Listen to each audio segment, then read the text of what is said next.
Assalamualaikum warahmatullahi wabarakatuh.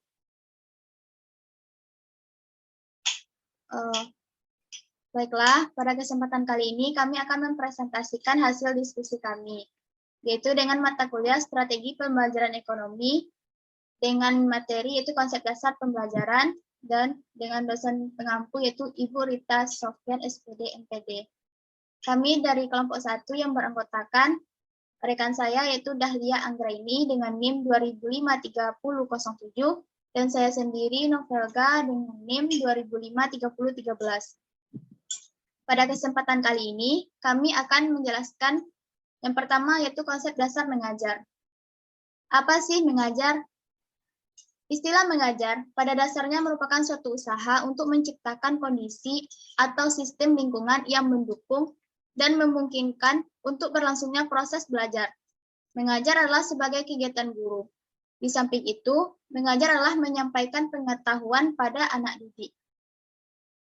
Di dalam mengajar, biasanya guru juga menggunakan beberapa metode. Yang pertama yaitu metode ceramah, yang kedua yaitu metode diskusi, yang ketiga metode demonstrasi, dan yang keempat yaitu metode ceramah plus. Baiklah, kita akan membahas yang pertama yaitu metode ceramah. Metode ceramah ini adalah sebuah metode dengan cara menyampaikan informasi dan pengetahuan secara lisan kepada sejumlah siswa yang umumnya mengikuti secara pasif. Di dalam metode ceramah ini juga memiliki kelemahan, yaitu yang pertama membuat siswa pasif karena hanya mendengarkan ceramah dari guru yang bersangkutan. Yang kedua, mengandung unsur paksaan karena siswa dipaksa untuk mendengarkan apa yang dijelaskan oleh guru tanpa mengeluarkan pendapatnya. Yang ketiga itu menghambat daya kritis siswa, di mana siswa tidak bisa mengeluarkan pendapatnya selama belajar. Kedua yaitu metode diskusi, di mana metode diskusi adalah metode mengajar yang erat hubungannya dengan belajar memecahkan masalah. Di sini dapat dilakukan diskusi dengan cara berkelompok. Akan tetapi, diskusi juga memiliki beberapa kelemahan. Yang pertama, diskusi lebih sering didominasi oleh siswa yang partisipan atau siswa yang aktif. Yang kedua, jalannya diskusi sering terpengaruh oleh pembicaraan yang menyimpang dari topik pembahasan masalah. Ada kalanya, di saat diskusi, para siswa lebih mengutamakan kegiatan yang lain daripada kegiatan pembelajaran. Yang ketiga, diskusi biasanya lebih banyak memboroskan waktu, sehingga tidak sejalan dengan prinsip efisiensi. Metode ketiga yaitu metode demonstrasi.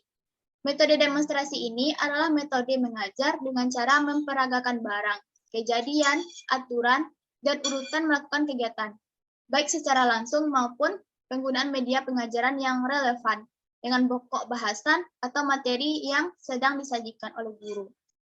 Akan tetapi, metode demonstrasi ini juga memiliki kelemahan. Yang pertama yaitu mahalnya biaya, yaitu pengadaan barang, yang harus dikeluarkan terutama untuk pengadaan alat-alat modern misalnya. Kelemahan yang kedua yaitu demonstrasi tak dapat diikuti atau dilakukan dengan baik oleh siswa yang memiliki cacat tubuh atau kelainan. Yang keempat yaitu metode ceramah plus.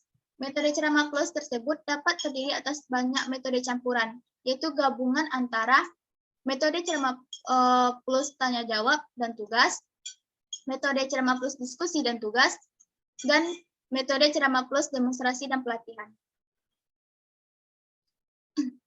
Di antara tujuan strategi mengajar terdapat 3 tujuan. Yang pertama, penuntut ilmu yang mandiri, memiliki rencana dan strategi sendiri yang efisien dalam mendekati pelajaran.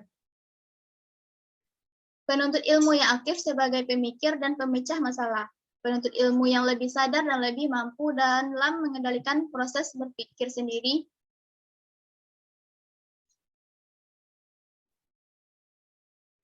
Nah, itulah tujuan dari strategi mengajar. Selanjutnya yaitu kita masuk kepada tahapan mengajar. Di dalam mengajar, terdapat beberapa tahapan. Yang pertama yaitu tahap instruksional, tahap prainstruksional, yang ketiga yaitu tahap instruksi dan tindak lanjut. Tahap instruksional adalah merupakan tahap inti dalam proses pengajaran. Pada tahap ini, guru menyajikan materi pelajaran atau pokok bahasan yang disusun lengkap dengan persiapan model, metode, dan strategi mengajar yang dianggap cocok. Untuk tahap instruksional merupakan langkah persiapan yang ditempuh guru pada saat mulai memasuki kelas hendak mengajar. Sedangkan tahap instruksi dan tindak lanjut merupakan tahap akhir proses belajar mengajar, terdiri atas kegiatan evaluasi dan tindak lanjut. Baiklah, untuk materi perubahan paradigma dalam mengajar akan dijelaskan oleh rekan saya, yaitu Dahlia Anggraini. Kepada Dahlia, disilahkan. Baiklah, terima kasih saya ucapkan kepada Novelga yang telah memberikan waktu bagi saya untuk melanjutkan materi kita. Materi selanjutnya yaitu tentang perubahan paradigma mengajar. Perubahan dalam paradigma mengajar ini terbagi atas dua. Yang pertama, mengajar pada paradigma lama dan mengajar pada paradigma baru.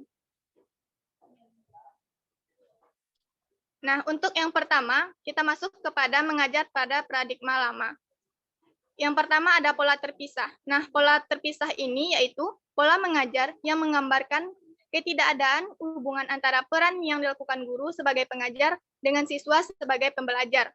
Nah, ada pun ciri pada pola terpisah ini. Yang pertama, asumsi mengajar bagi guru adalah menyampaikan materi pembelajaran. Yang kedua, tidak tersedianya proses komunikasi yang memadai antara guru dan siswa.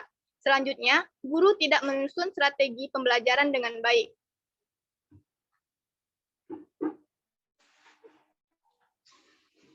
Nah, untuk yang kedua yaitu mengajar pada paradigma baru. Pada paradigma ini, mengajar dianggap sebagai proses mengatur lingkungan dengan harapan agar dalam konsep ini yang penting adalah belajarnya siswa. Dalam paradigma baru ini disebut juga sebagai pola ketergantungan. Nah, ada pun ciri-ciri dari pola paradigma baru ini, yaitu yang pertama mengajar berpusat pada siswa. Yang kedua, proses belajar berlangsung di mana saja. Yang ketiga, sumber belajar tidak hanya guru. Yang keempat, kriteria keberhasilan pembelajaran ditentukan oleh proses belajarnya siswa dan upaya pencapaian tujuan. Adapun alasan perlunya perubahan paradigma adalah yang pertama, perkembangan ilmu pengetahuan sangat pesat. Kemajuan ilmu pengetahuan harus diimbangi dengan mengembangkan kemampuan otak secara kreatif dengan cara menemukan hal yang baru, bukan mengembangkan kemampuan otak secara mengingat saja.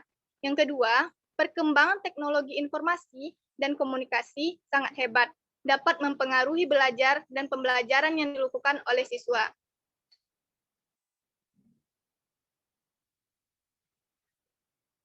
Yang ketiga, dengan adanya penemuan baru menyebabkan perubahan pada tingkah laku manusia.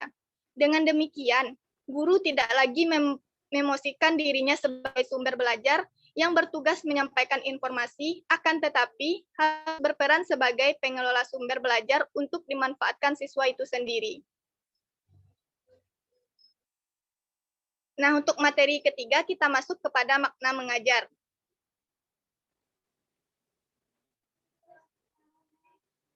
Mengajar, memberikan pelajaran misalnya, memberikan pelajaran matematika, bahasa, sejarah, agar siswa mengetahui dan memahami tentang bahan yang diajarkan tadi.